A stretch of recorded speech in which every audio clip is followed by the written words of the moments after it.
Terima kasih Anda masih bersama kami dalam Berita Semarang, dan bagi Anda yang baru saja bergabung, kami hadirkan kembali 3 berita utama kami hari ini.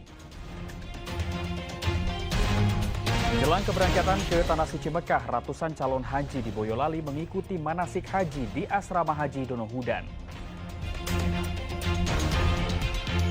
Dari kasus bunuh diri ibu dan anak di Grobogan, salah satu anak meninggal dunia usai dirawat di rumah sakit. Sementara motif kasus ini diduga dipicu masalah ekonomi. Tumbuhkan minat baca pada anak-anak, seorang perempuan mendirikan rumah baca di Klaten agar anak-anak tidak kecanduan gadget.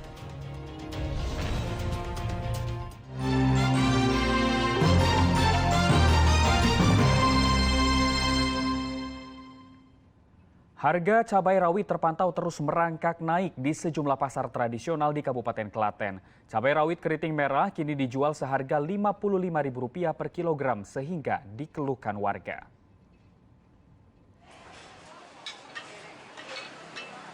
Harga cabai rawit terus merangkak naik di sejumlah pasar tradisional di Kabupaten Klaten sejak akhir pekan lalu.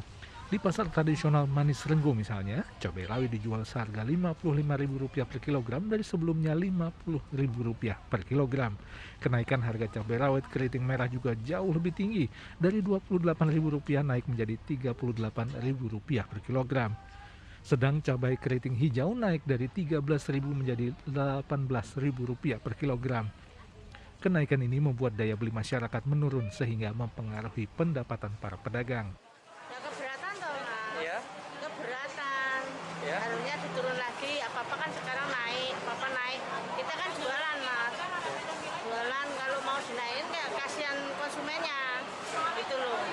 Kalau Ibu biasanya beli berapa kilo? Kalau cabai saya di luar biasanya sekilo gitu. Gitu.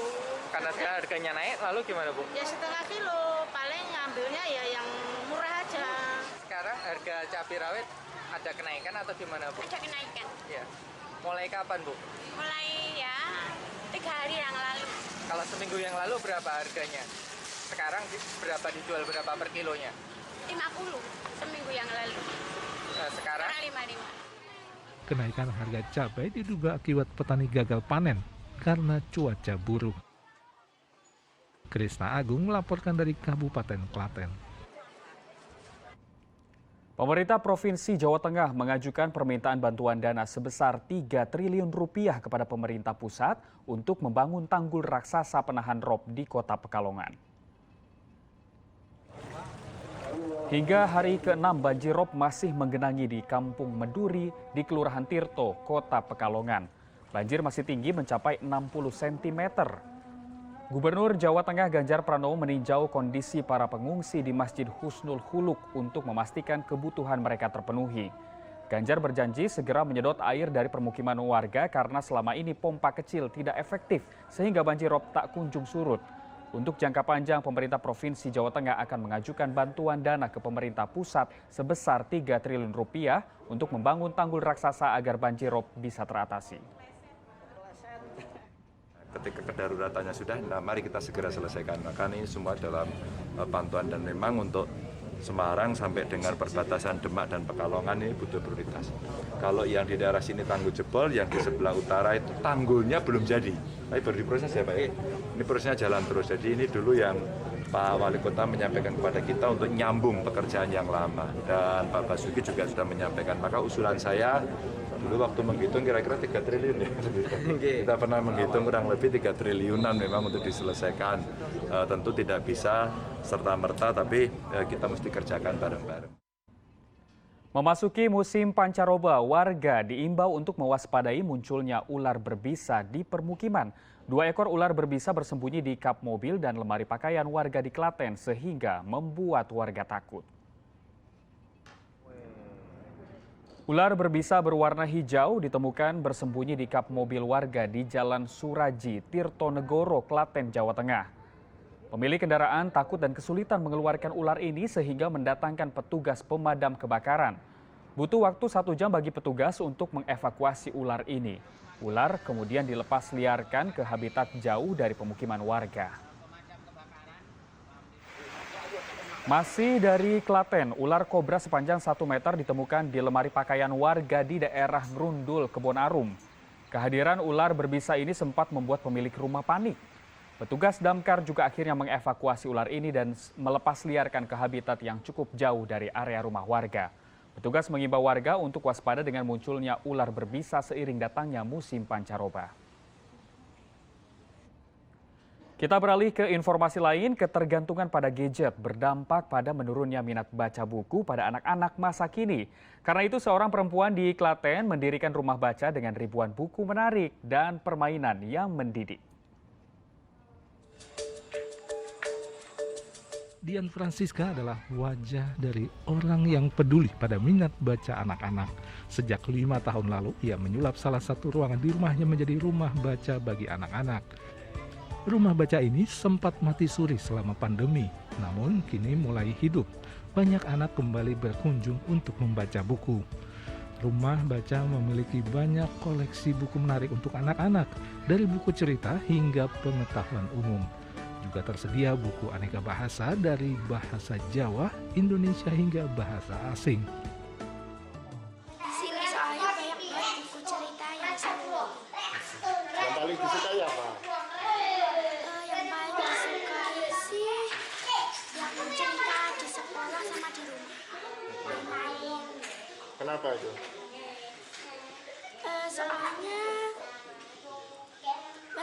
pernah membaca buku di sekolah, di perpustakaan sekolah, sama persis yang ada di sini.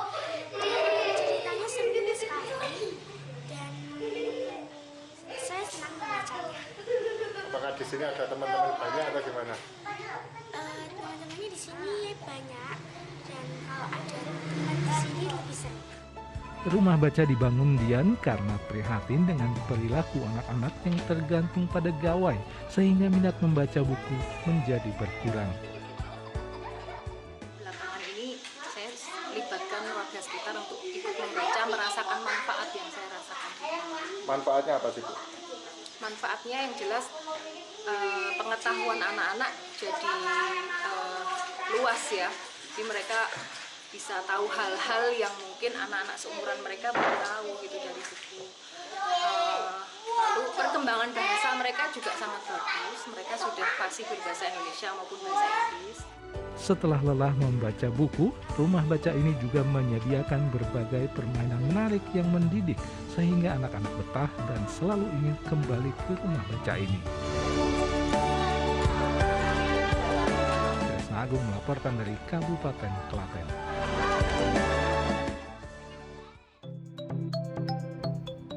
Isi nganggo TV tabung. Wes gendang ganti nang digital. Sedelok meneh siaran TV analog alias TV kuno bakal dindekke karo pemerintah. Salah sijine katuju nganggo ningkatke akses internet ning negarane dhewe. Yen dibandingke karo negara liya, ya mestine isi rendet.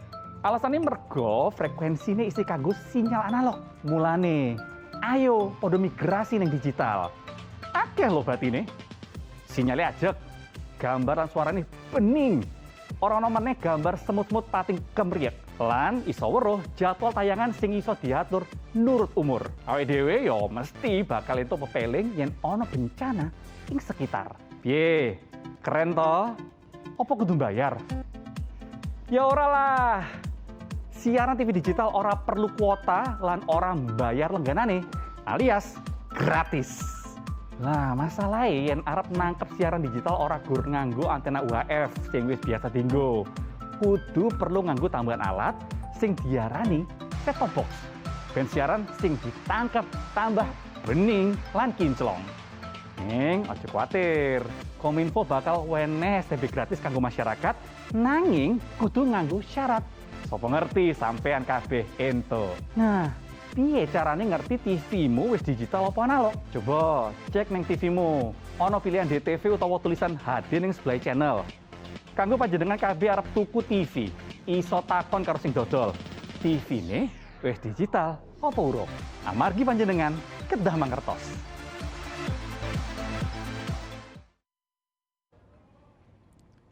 Dan informasi tadi mengakhiri jumpa kita dalam Berita Semarang hari ini. Atas nama rekan kerja yang bertugas, saya Doni Hermatra mengucapkan terima kasih atas kebersamaan Anda. Selamat beraktivitas dan sampai jumpa.